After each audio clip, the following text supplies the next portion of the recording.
for more desk jobs again because I'm still licenseless. I've got to wait for my medical review to get back. The joys of having multiple sclerosis and driving. And also making the unfortunate mistake of coming to the attention of the authorities whilst doing so. Anyway, this is a carbon monoxide / smoke alarm that normally lives in the 6-wheel drive Land Rover ambulance. These are a 10-year battery one, a permanently fixed battery. However, they have this quirky little thing here of if you ever remove it, you have to dispose of it afterwards. There's a little push button here that's a push on, push off button, and part of the cam involved when you twist it to break it off. It's designed to snap the top of this switch off as you get it out. I was successfully able to remove and replace this several times and able to just push this switch back in. However, one day I took it off in the way it was actually designed to work, and it sheared that button off. So I'd still like to use this, considering it's only been in service about 3 months. So I plan on putting a switch in here. The obvious risk that you run with that, and I can hear people complaining about it now, that you can end up having it turned off and not notice. That is a risk, but at the presently, I don't have enough money to afford to buy another one of these, and I need something that does work at least some of the time. So, except when I'm using flameless ration heaters, which seem to set this thing off. So we're going to try and open this up, even though it looks like it's been ultrasonically welded shut and not designed to be open. We're going to see if we can do it anyway, and try and fit it with a switch. Now, one of the first things I'm going to do is a little exploratory. We're going to leave this foam bead on here if we can help it. But I'm going to run my finger around here, see if there are any screws. I'm going to look in the side here to see if there is likely any screw standoffs. That may require an auxiliary light source to do so. And I don't see much that could be considered a screw standoff in there. And I do see some little bosses around the side here that might help it to stay attached. You can almost see them lighting up through there. So I'm probably going to look at this bit to start with, because I think that's the case. And we have a spudger here. That is a little release clip in there. If I'm lucky, that might hinge open. So let's have a look. We've got that unlatched, and I may get lucky. I'm going to explore off camera for a little bit, and I think what I'm going to do is get some spray and wipe and give this a clean off. One of the major drawbacks to living in a place like Australia, and when you operate outdoors in a place like Australia, is blowflies. They are everywhere and on everything, and it doesn't take very long before you end up with blowfly crap all over something like this, which is what these spots are. So I feel a bit better about handling this now. Alright, and because I am also immunosuppressed due to the treatment for multiple sclerosis, I do need to be a little bit careful about these sort of things. I'm applying to the rag, not directly to the smoke alarm, so we don't get stuff junked up in the sensors. Alright, let's have a probe around and see what we can do. Alright, on closer inspection I found there are 4 points with latches. Fortunately, when Tinkerman Mick gave me one of these spudgers, I went and found a supplier that makes exactly them, and I bought a crap ton of them. So, I've got enough to shove one in each hole. Hopefully we should be able to separate this top section apart. I had it moving, and it doesn't appear to be ultrasonically welded. So, if we do this right, and they're all in the correct position, we should be able to separate this apart. But I'm going to do this so I don't make a fool of myself in front of the camera. I'm going to do it off camera. Okay, so even with all the right tools, this still wasn't the easiest thing to do. There was a little bit of case damage on here, but it's not in a working state presently anyway. I'm pretty sure this is our monoxide sensor, and this is our optical smoke sensor. So it's not an ionization type. But, now, what we want to do is need to pop this board out, flip it over and get to those switch contacts. Alright, one screw and a lift, and flipped over. This is our switch contact here. So I'll have to find out if these are all paralleled up or whatnot. But I suspect it's just these two tracks here that are being joined. So I'll have a look into it and we'll work that out a little bit later.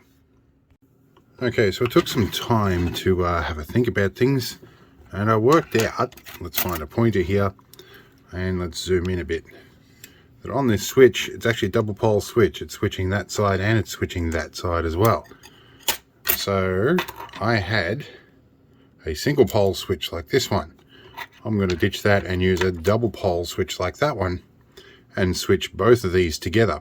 They both have a function. I think one is for the monoxide sensor and one is for the smoke alarm side. They're both switched separately, which would explain why there's two halves of the circuits and two separate lights for that. Anyway, let's carry on and get this wired up. Now, I've elected not to remove the old switch body. It's not necessary, and it gives me a bit more purchase to put wires on. I'm going to use two different colors of solid core Cat5 strands here, and do a different color for each side. Alright, we're going to stick things down with a ball of blue tack here so they don't move around so much. And probably a second blob under this side here, just to help things. What's our iron at? Just starting to get warm enough. We might be able to tin some stuff, and we want some fume extraction as well. Fan out there. Now,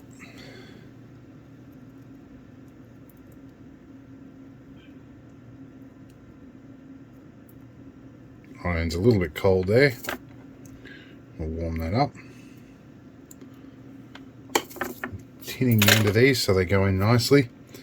And then we want some short little stubs because we don't want overhang across the switch contact. Trim these off nice and short. You know, I used to date someone once that when they saw me do this with a wire, they screamed at me about wasting copper. It was challenging.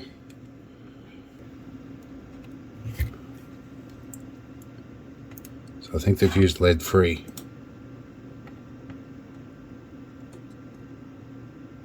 There we go, that's one side. Okay, so wires on. Alright, at this point we're going to reassemble before we wire the switch up. Have a look at what sort of space we've got, where we can drill a hole for a switch. But yeah, we drilled our hole here and we need to enlarge it slightly. In fact, actually, I probably need to drill another one and slot that. Alright, so I elected to slot this in here for a number of reasons. One, it makes it easy to install, and two, there wasn't going to be enough meat on the top anyway, so that's going to go in. We'll hot glue that because hot glue is awesome. Okay, from here we need to decide on an appropriate length of cable. I'm going to give myself a bit to work and go here and scare the crap out of myself when I short the leads out. Problems with working on things live. So I reckon about that is going to beep as well. There we go. Now I'll strip these back and hook them up to the switch. Okay.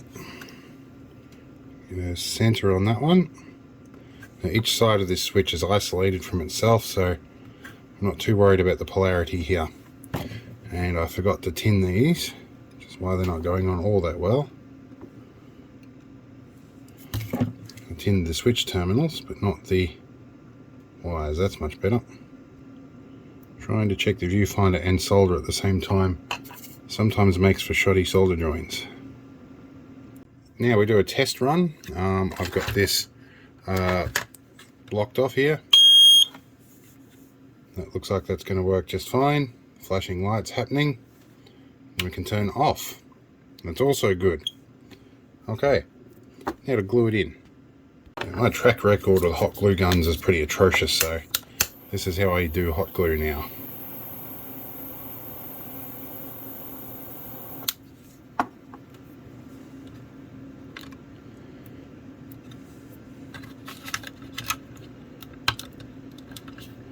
So yes, when removing these 4 clips, I thought I'd push them all back, but these ones apparently all sheared off, which could potentially be by design as well. But in any case, they should more or less go back in place. The screamer needs to go in that orientation. We'll push them down there, And to stop this happening, I'm going to put a little bit of hot glue down the holes. It does mean opening this again is going to be a bit of a problem, but this is a bit of a resurrection anyway. Alright, so super glue is the way we're going to go. We've got 4 clips. One clip is good, and it's the one on the bottom here. Directly opposite that, just between the 2 halves of the shell, I'm going to put just a little drop of super glue in here. We're just going to stick them together. And that means, yes, if I ever need to get it open, I can soften that with a drop of acetone to soften that glue if it doesn't melt the body. However, if this packs up, I'm going to buy a new one. This is really only just a temporary fix until I can afford to buy a new one. But at least it works. Speaking of acetone, as usual, I touched a tube of super glue. I've got it stuck to my finger, so give my finger a bit of a wash around in the acetone here. And then a bit of a wipe with a rag straight after. Now, one last thing, we want to mark on and off here. Which way that's the on button, and it is loud. So we're going to go on, and that is off. Okay.